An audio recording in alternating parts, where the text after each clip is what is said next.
नमस्कार। इस वक्त की खबरों में आप सभी का स्वागत है और मैं हूं आपके साथ रहनुमा। चलिए आज की अहम खबरों पर नजर डालते हैं। अमेरिका के राष्ट्रपति डोनाल्ड ट्रंप ने यूक्रेन युद्ध के खात्मे को लेकर बड़ा ऐलान किया है। ट्रंप ने कहा है कि यूक्रेन युद्ध विराम पर अभी कुछ समय पहले ही सहमति बनी है। अब हमें रूस जाना है और उम्मीद है कि राष्ट्रपति व्लादिमीर पुतिन भी इस पर सहमत होंगे। उन्होंने कहा कि शहरों में लोग मारे जा रहे हैं और पूरे शहर में विस्फोट हो रहे हैं।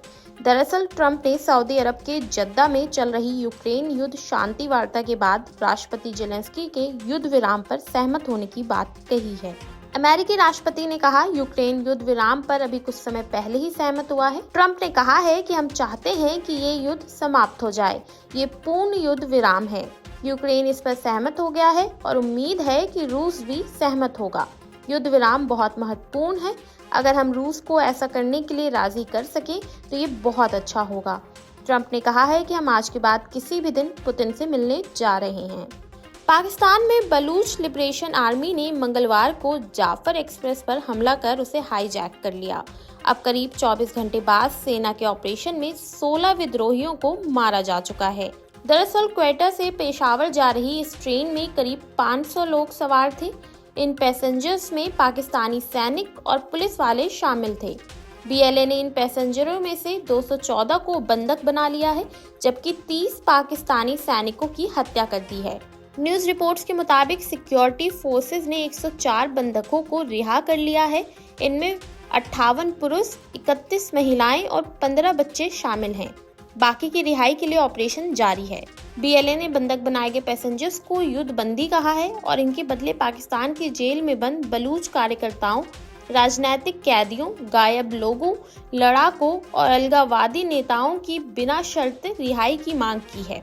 इसके लिए बीएलए ने मंगलवार रात 10 बजे पाकिस्तान सरकार को 48 घंटे का अल्टीमेटम दिया है। बीएलए का कहना है कि ये फैसला बदलेगा नहीं। बलूच लिबरेशन आर्मी ने बोलान के मासकाफ में गुडालार और पीरू कुंदरी के बीच इस हमले को अंजाम दिया है। ये पहाड़ी इलाका है जहां 17 सुरंगें हैं। इसके चलते ट्रेन की धीमी स्पीड पर चलाना पड़ता है। इसका फायदा उठाकर बीएलए ने ट्रेन पर हमला किया।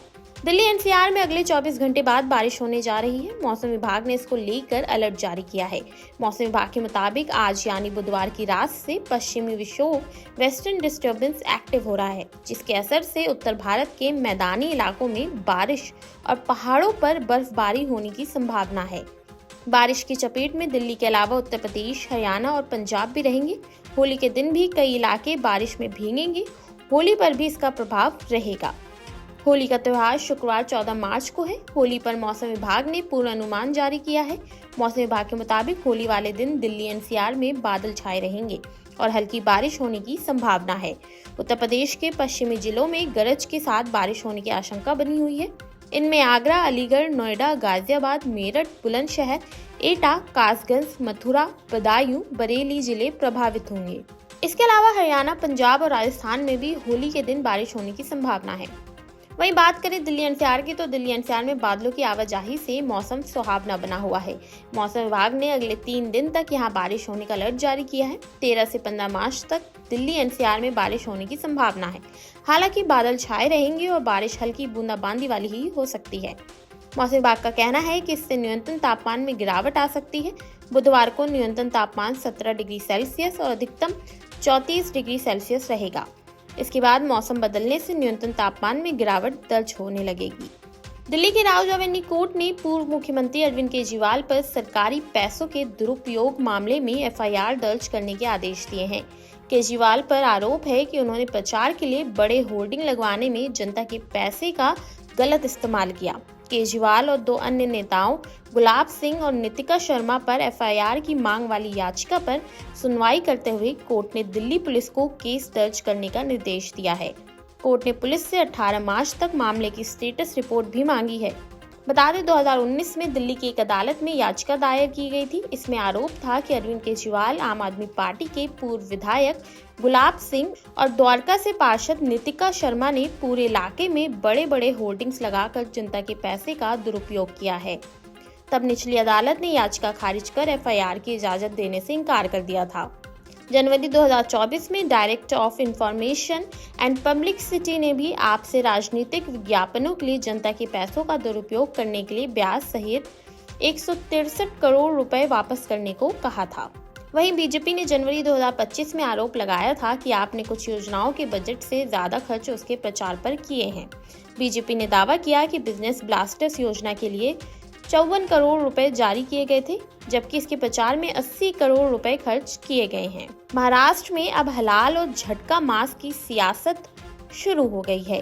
राज्य के मत्स्य विभाग के मंत्री नीतीश राणे ने झटका मांस के लिए मल्हार प्रमाण शुरू करने के लिए एक वेबसाइट जारी किया है। राणे की ये कवायद हलाल मांस के खिलाफ एक नया अभियान माना जा रहा है, जिसमें हिंदू ही इसका व्यवसाय कर सकते हैं।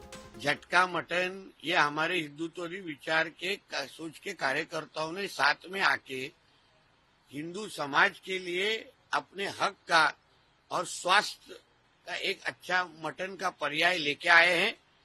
हलाल ही खाना चाहिए। ये जो कोई जोर जबरदस्ती सालों साल हो रही है, या तो हलाल खाओ या तो आप खाए, या तो दूसरा पर्याय नहीं, ऑप्शन नहीं। ये जो बार बार बोला जा रहा था, उसको एक अच्छा पर्याय ऑप्शन लेके आए हैं कि बाबा आप झटका मटन खाइए जो हलाल नहीं होगा। अभी हलाल खाना ये हिंदू धर्म में लिखा नहीं है, ये इस्लाम धर्म में लिखा है।